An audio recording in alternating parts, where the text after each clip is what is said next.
Olá a todos. Hoje eu quero fazer uma reflexão sobre um assunto que está assim, bem em voga hoje em dia, né? Eu tenho um amigo chegado, né? Um irmão em Cristo, e ele está afastado da igreja, já tem algum tempo. Eu encontrei esse irmão outro dia na rua, e a gente ali conversando e tal, e a conversa acabou, né? Indo para o lado da igreja, das coisas de Deus. Ele me disse: não, eu só não vou na igreja, mas eu continuo lendo a Bíblia todos os dias, né? Eu creio que eu tenho o Espírito Santo, porque quando eu fui batizado, o Espírito Santo, né, entrou na minha vida. Isso para mim basta. Eu não preciso estar congregando, estar na igreja, eu não preciso disso. Por mais que eu argumentei com ele estava resoluto nisso, ele não quis conversar muito mais. Então, essa semana mesmo, eu me deparei com uns 2 ou 3 textos aí na internet falando sobre isso, né? Parece que é um modismo agora as pessoas acharem que não precisa mais da Igreja de Cristo, que eles só por si próprios, né, basta para eles estar em comunhão com Cristo. Mas não é isso que a gente vê na Bíblia. A Bíblia não fala nada disso, que você sozinho está em casa. Muito pelo contrário. A Bíblia toda aponta para a união, né? Para a união dos irmãos, para o congregar, é estar juntos, né? O próprio Cristo já falou, quando estiverem reunidos 2 ou 3, eu estaria no meio deles. Você não pode estar reunido sozinho. Como é que você vai se reunir consigo mesmo? Não pode botar um espelho na sua frente e achar que você está reunido, congregado com isso, né? Na Bíblia, né, tem muitos exemplos disso. E quando a gente lê mais, né, com mais cuidado ali as coisas da Bíblia, a gente vê muito claramente nisso, principalmente no Novo Testamento.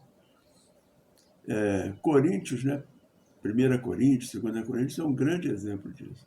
1 Coríntios, então, a gente pode ler o livro todo, que a gente vai ver muito claramente nisso, né? Principalmente o capítulo 12, né? Fala do corpo lá.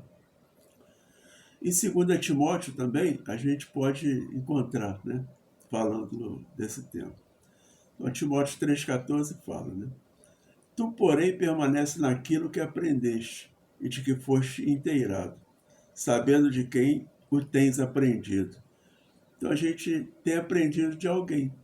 A gente não está aprendendo em casa sozinho, lendo a Bíblia sozinho. Tem que ter alguém para nos ensinar, né? A gente tem que entender que nós precisamos dos irmãos. A gente tem que ser alcançado pelos ministérios dos irmãos, os dons que Deus dá para cada um, né? Como é que a gente vai ser atingido por isso? Isso vai impactar na nossa vida se a gente está em casa sozinho. Não é mesmo? A gente se afasta disso. A gente está se afastando da igreja de Cristo. O próprio Deus, né? Jesus capacitou mestres, pastores e etc., né? Para nos ensinar, né? Para nos esclarecer as coisas. Já falei, né, que 1 Coríntios, a gente pode ler ali todo o livro, que isso vai estar bem claro ali. Mas em 1 Coríntios 12, está lá escrito, né? Porque assim como o corpo é um, e tem muitos membros, e todos os membros, sendo muitos, são um só corpo, assim é Cristo também. Nós somos um. O todo é um, né? Forma um corpo. Então, isoladamente, nós não somos corpos. Nós só somos corpos quando a gente está unidos num só, né? E em Atos, né, Atos 8, a gente vê isso muito claramente, né? Como é que é isso, né?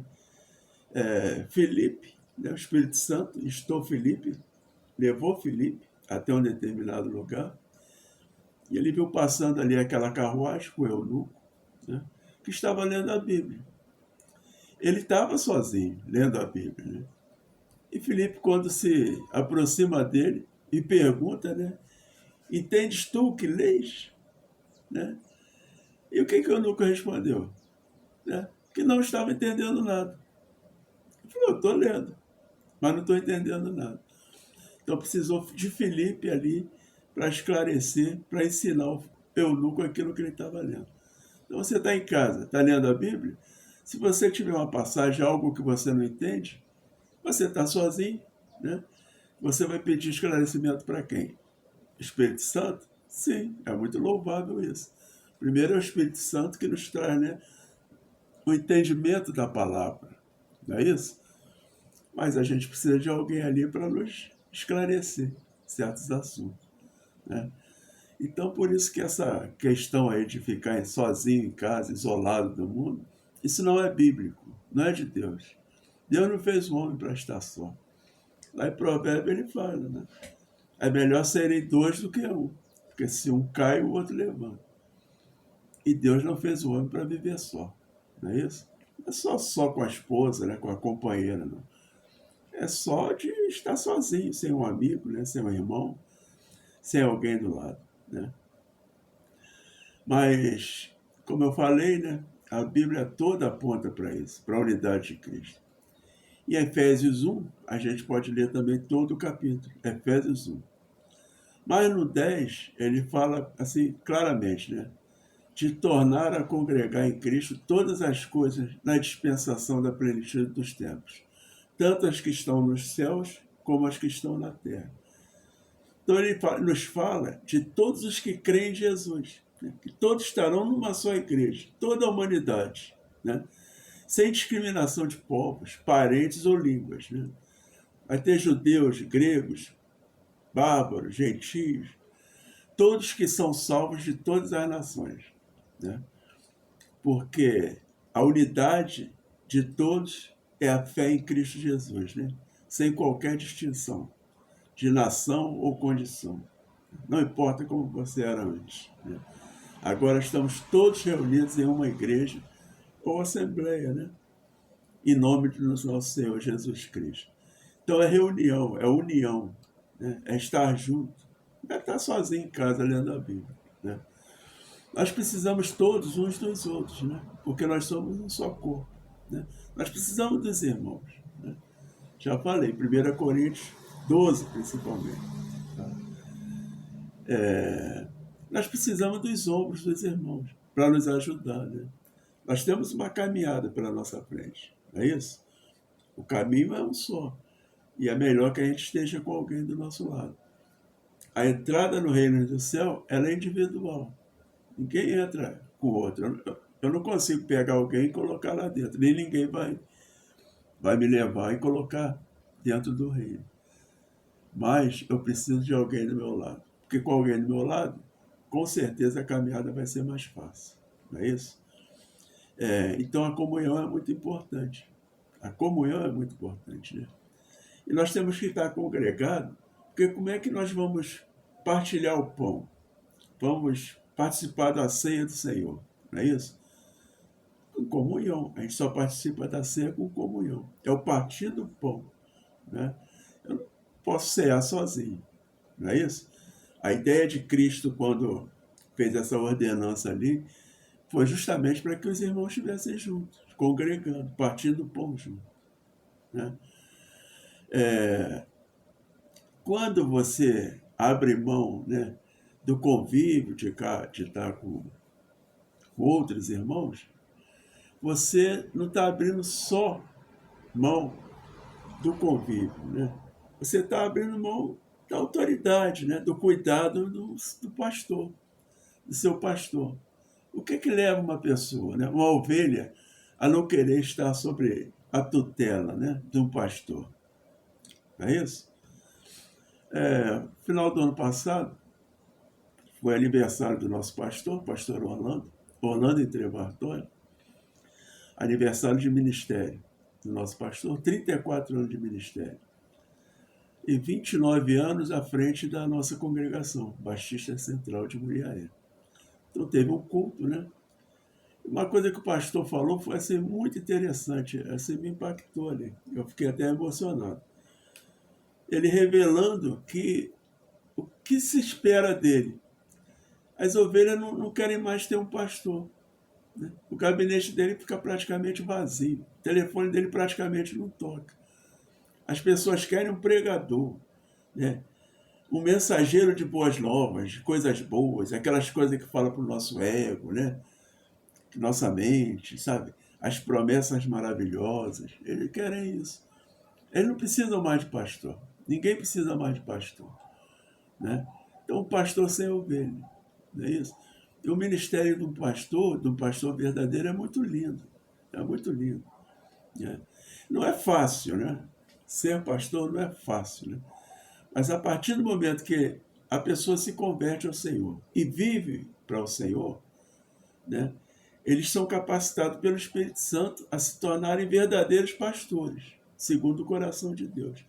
A gente vê isso no Novo Testamento, muitos versículos. Basta, né, se ler a palavra com mais cuidado, né? E Atos 1:8 fala isso.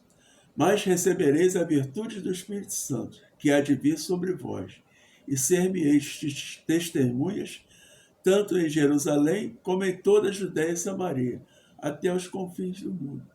O pastor é a testemunha de Deus, de Jesus, as coisas de Jesus, né? É por isso, a exemplo de Jesus, do nosso mestre, deve ser os pastores, né, que dão a vida pelo seu rebanho. Isso significa que o pastor tem que se dedicar a elas, às ovelhas. Porque para isso, né, os verdadeiros pastores são chamados, para apacentar o rebanho de Deus. Isso é, cuidar da igreja.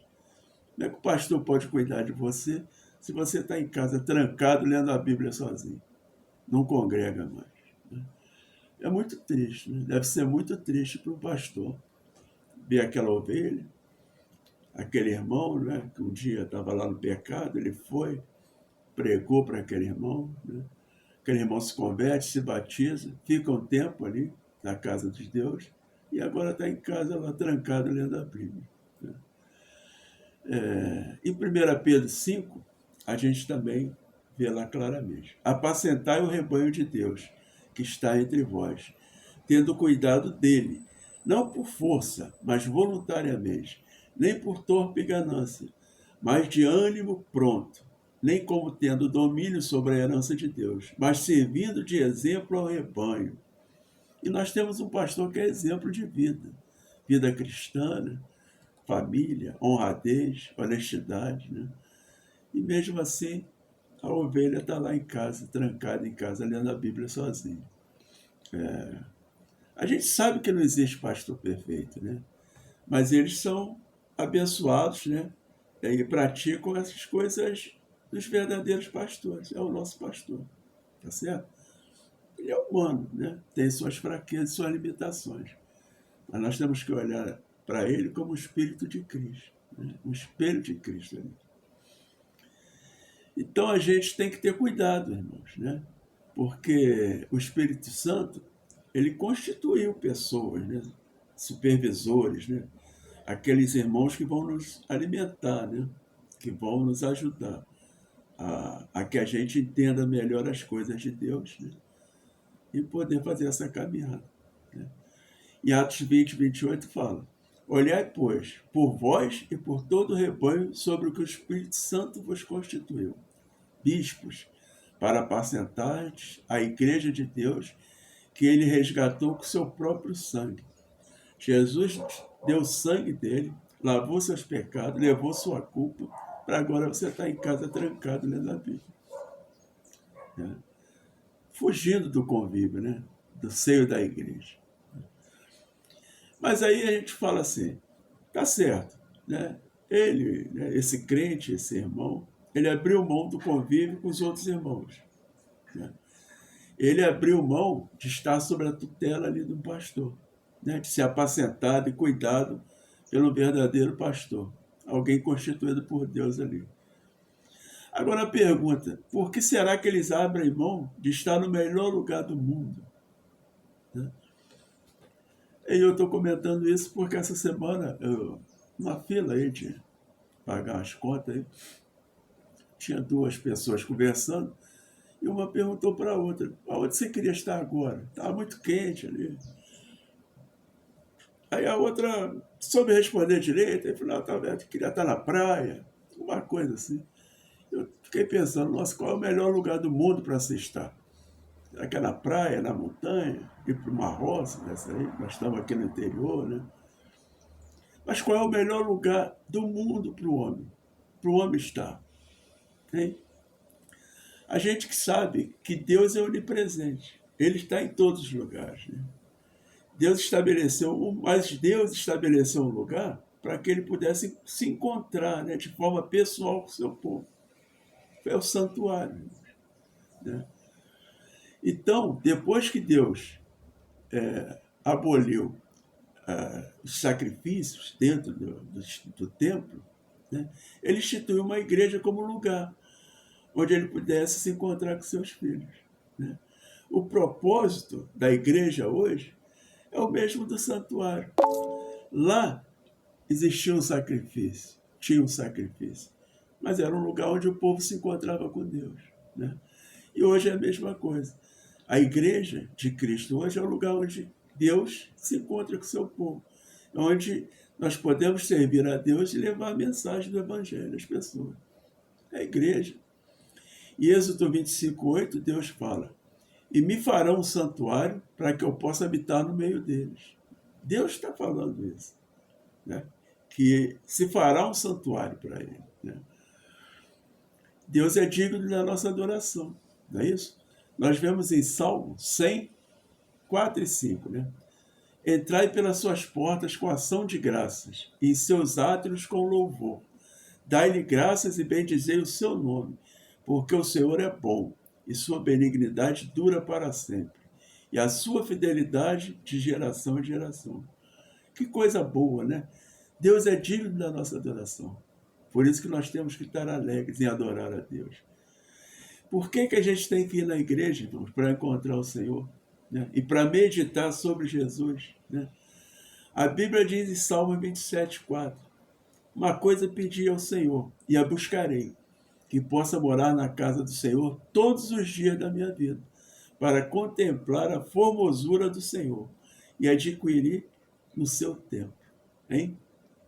E inquirir no seu tempo. Quer dizer, é onde nós vamos buscar, né, as coisas de Deus, né, o entendimento das coisas de Deus, e estar junto com o Senhor. Não é isso?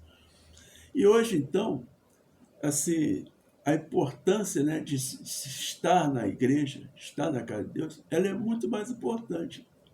Né?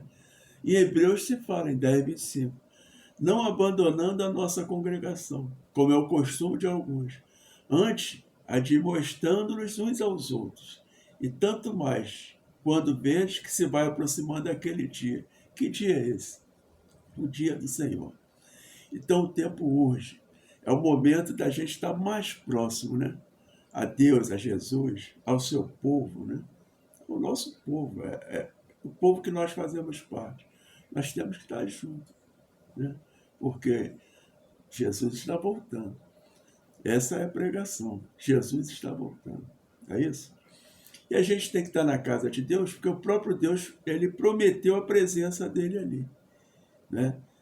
Mesmo que seja um grupo pequeno de crentes. A Bíblia diz em Mateus 18:20, pois onde se acha 2 ou 3 reunidos em meu nome, aí estou eu no meio deles. Você acha que a igreja que você congrega tem pouca gente? Ah, mas aqui tem poucos membros. Aí você quer ir para uma igreja de 40 mil membros, onde você é mais um no meio da multidão? Hein? Nós não somos poucos. Né? Você olha para a congregação e fala assim, poxa, mas nós somos tão poucos. Não somos. Porque onde tiver 2 ou 3, Jesus estará ali. Né? Ele não vai estar ali se você estiver sozinho. Deus é onipotente, onipresente. Ele vai estar em qualquer lugar com qualquer um. Não é isso? Se isso for da vontade dele. Né? Mas a palavra nos diz que se onde tiver 2 ou 3, ele vai estar. Ele já vai estar ali. Tá certo? E uma coisa interessante é que a gente tem que se alegrar, né? Porque nós temos a liberdade de adorar a Deus. Né? E Salmo 122:1 diz, alegrei-me quando me disseram, vamos à casa do Senhor. Nossa, quantas vezes eu escutei o meu pastor, né, pregar sobre Salmo 122:1. não é isso? E quando a gente está assim no espírito carnal, a gente fala assim, poxa, mas por que eu vou ficar alegre porque eu vou na igreja? Gente, quando você está em união com seus irmãos, né, você tem o prazer de estar junto. Né? Quantas vezes a gente entra na igreja e vê um irmão sentado lá, poxa, que alegria, né, de estar ali com aquele irmão.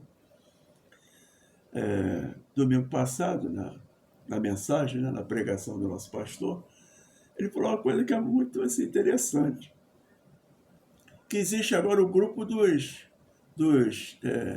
agora na pandemia, dos pandêmicos. Nem sei se existe essa palavra. Porque são aqueles irmãos que estão aproveitando a oportunidade das quarentenas aí e não querem mais ir na igreja. Né? Agora é a muleta. A muleta é a pandemia, é a quarentena. Eu já vi muitos na igreja. Infelizmente, até eu já usei. Você vê um irmão com a criança no colo, saindo no meio do culto, né? Porque a criança está fazendo barulho. Aquilo é uma muleta, é uma desculpa para sair da igreja, porque a mensagem eu acho que não está falando no seu coração. Então a gente está sempre procurando desculpas. São todos assim? Não, mas em algum momento a gente passa por isso. E agora parece que algumas pessoas preferem estar em casa com a desculpa da pandemia e não vai congregar. Mas consegue estar num ônibus cheio para ir para o trabalho, né? Numa fila de supermercado. Mas na igreja é complicado. Não vou nem falar daqueles que estão indo para a praia, né? Mas a gente tem que estar aí fazendo nossas coisas no mundo. Mas para ir para a igreja é risco. Eu faço parte do grupo de risco, né? Diabetes, problemas respiratórios. Nós temos que tomar alguns cuidados maiores, com certeza. Mas não podemos usar isso aí como desculpa. Aí ficar em casa sozinho lendo a Bíblia. Né? Nós vamos para a igreja para quê? Né? Primeiro para ouvir e aprender. Né? Aprender a palavra de Deus. E Eclesiastes fala, guarda o teu pé quando fores à casa de Deus, porque chegar-se para ouvir é melhor do que oferecer sacrifício de tolos, pois não sabem quem fazem mal. Ouvir, absorver as coisas de Deus é melhor do que sacrificar, né? E ficar em casa sozinho é um sacrifício, né? Isolado, né? Não existe isso. Nós vamos na igreja para nos encontrarmos com Deus, né? A Bíblia diz em Abacuque 2:20, mas o Senhor está no seu santo templo, né? Cale-se diante dele toda a terra. Cale-se diante dele toda a terra. Deus está lá. E é lá que nós vamos nos encontrarmos com ele. Né? Jesus nos deixou um exemplo. Ele nos deu um exemplo. Né? Porque Jesus ia à igreja. Né? E Lucas 4,16 fala, chegando a Nazaré, onde fora criado, entrou na sinagoga no dia de sábado, segundo seu costume, e levantou-se para ler. Então Jesus costumeiramente estava no templo, né? Lendo, aprendendo da palavra de Deus. É isso? Então, qual é o melhor lugar do mundo para se estar? É na casa de Deus, na presença do Senhor. Não é isso? Com certeza sozinho em casa, sem um motivo aparente, achando que você é autossuficiente, né? Que a presença de Deus, com a sua onipresença, né? E com a ação do Espírito Santo na sua vida já basta. Né? Mas a gente pode ir lá, em 1 Coríntios, todo ler sobre a unidade do corpo. Né? Você é uma mão, mas sozinho você é só uma mão. Né? Quando você está ligado ao corpo, você faz parte do corpo, de uma unidade. E tem uma função específica, não é isso? Se tiver um pé lá sozinho, ele não vale para nada. Né? Ele é só um pé. Mas se ele fizer parte do corpo, ele vai ajudar esse corpo na caminhada. Não é isso? Jesus é a cabeça, né? E nós fazemos parte do corpo. Sozinho, isoladamente, nós não somos nada, nem ninguém. Somos só uma coisa. Não é isso? Então, espero ter ajudado alguém, né, com essa reflexão. São muitos versículos, né? Assim. Mas se você pegar a Bíblia e for ler, né, com atenção, com cuidado, você vai ver que nós precisamos estar juntos, nós precisamos do irmão, do ombro amigo, de uma palavra de consolo, do abraço, né? Isso a gente vai encontrar na Igreja de Cristo. Amém?